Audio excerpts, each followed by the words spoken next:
Un boulet l'a atteint à une jambe, la brisant complètement. L'autre a également été gravement blessé. Il y a 500 ans, saint Ignace de Loyola était un courtisan qui avait de grands rêves pour lui-même. Il voulait gagner en rang à la cour et courtisait une belle dame. Il planifiait méticuleusement sa carrière. Mais voilà. 20 mai 1521. Le soldat Ignace défendait la ville de Pampelune contre les troupes françaises. Son camp était désespérément inférieur en nombre, mais il voulait se battre jusqu'au bout, contre l'avis de tous. S'il gagnait la bataille, il gagnerait assez d'honneur pour être parmi les grands dans le monde. Mais il a été frappé par un boulet de canon. Ses jambes étaient cassées et il a failli mourir. Après un long et fastidieux rétablissement, il marchera en boitant pour le reste de sa vie.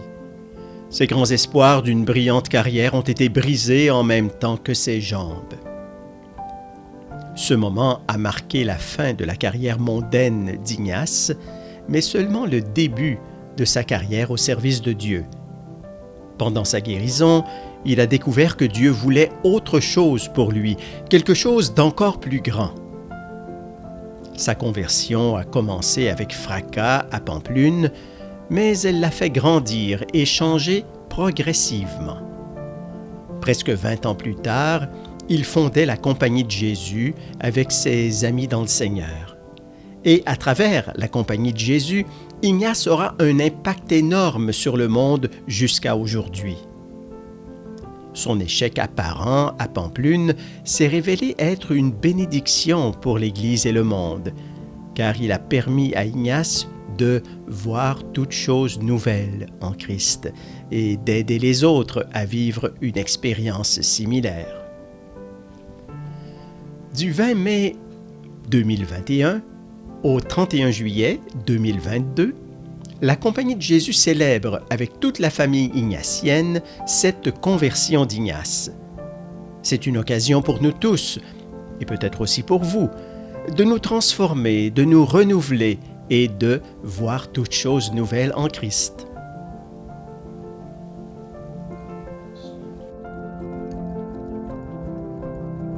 La herida de Pamplona puso a Ignacio en un sorprendente camino de conversión. Mientras se recuperaba, Ignacio pudo ver cómo Dios actuaba en su vida. Esto lo cambió radicalmente. Se convirtió en un peregrino, tratando de seguir los suaves caminos del Espíritu y de ver hacia dónde y cómo lo conducía Dios. Este año ignaciano es una oportunidad para que descubras la visión de Ignacio sobre cómo actúa Dios en nuestras vidas y de profundizar en tu propio camino de peregrino. Lo principal es recordar que Cristo es el centro. Solo Jesucristo puede cambiarnos, puede liberarnos, puede convertirnos. Y cuando Él lo haga, suave y gradualmente, quedarás asombrado, desafiado, sorprendido, vencido, bendecido. Este es un año de gracia. Es una oportunidad para dejarte sorprender por Dios, para descubrir los increíbles sueños que Él tiene para tu vida y para ver todas las cosas nuevas en Cristo. Espero que podamos arriesgarnos y nos dejemos convertir en este año ignaciano. Cette célébration d'une année n'est pas seulement une occasion de fête jésuite. Chacun est invité à se joindre à la célébration et à découvrir la richesse de la spiritualité ignatienne.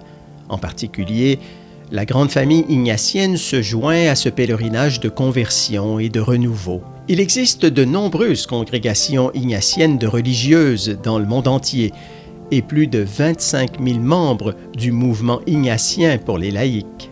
I think the main thing for me about St. Ignatius is how much he appreciated his own humanity, how blessed and graced his humanity was. It was graced by the love of God.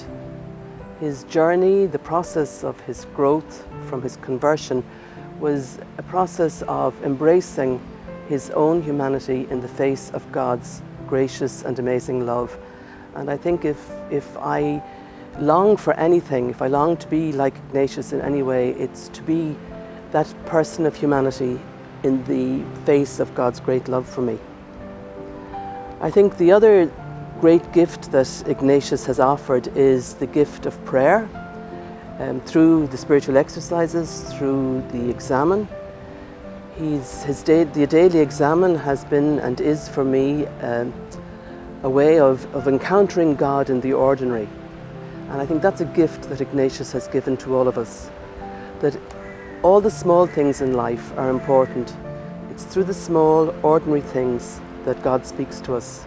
As Mary Ward women and as true followers of Ignatius, it's important for us as women in today's world to be able to share the spirituality of Saint Ignatius with those with whom we work, those whom we teach, and with our collaborators and our friends throughout the world. Que sea un tiempo en el que también podamos volver a conectar con las heridas nuestras y del mundo, para que sea un lugar de encuentro, de conversión personal y comunitaria. Solo desde esa conversión personal creo que podemos construir cambios que perduren. Para mí San Ignacio es un santo con una experiencia de vida profundamente humana, real, que me permite conectar, que me permite entrar a su vida desde mi propia experiencia vital.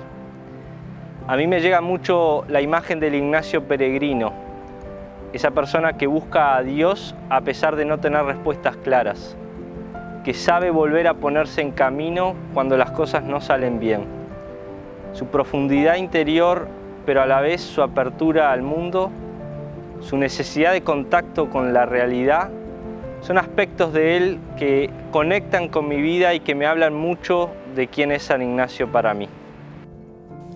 La Compagnie de Jésus compte actuellement environ 16 000 membres et des dizaines de milliers de partenaires dans la mission, dans plus de 112 pays du monde entier. Voici les 4 grands axes de notre mission aujourd'hui. Nous essayons de montrer le chemin vers Dieu à travers le riche héritage d'Ignace, les exercices spirituels et le discernement. Nous voulons marcher avec les exclus du monde, en accompagnant les pauvres, les exclus et ceux dont la dignité a été bafouée. Nous espérons nous convertir et voir le monde toujours plus à travers les yeux de Dieu. Dans ce monde en mutation rapide, nous voulons voyager avec les jeunes, apprendre de la manière dont ils voient le monde et les accompagner dans la création d'un avenir plein d'espérance. Et nous voulons voir la création de Dieu d'un œil nouveau. Nous voulons nous convertir à l'écologie afin de mieux pouvoir, avec d'autres, prendre soin de notre maison commune. Cette année ignatienne est une excellente occasion de prier et de travailler pour ce renouveau. Au fur et à mesure que Saint Ignace a perçu un nouveau rêve pour sa vie et le monde, avec Dieu au centre, il a commencé à voir toutes choses nouvelles en Christ. Nous ne sommes pas différents d'Ignace. Nous sommes tous et toutes des personnes qui ont constamment besoin de se convertir, de mettre le Christ au centre. Puissions-nous profiter de cette année ignatienne pour nous ouvrir à l'appel de Dieu pour nous et suivre l'Esprit sans savoir encore où ce sera.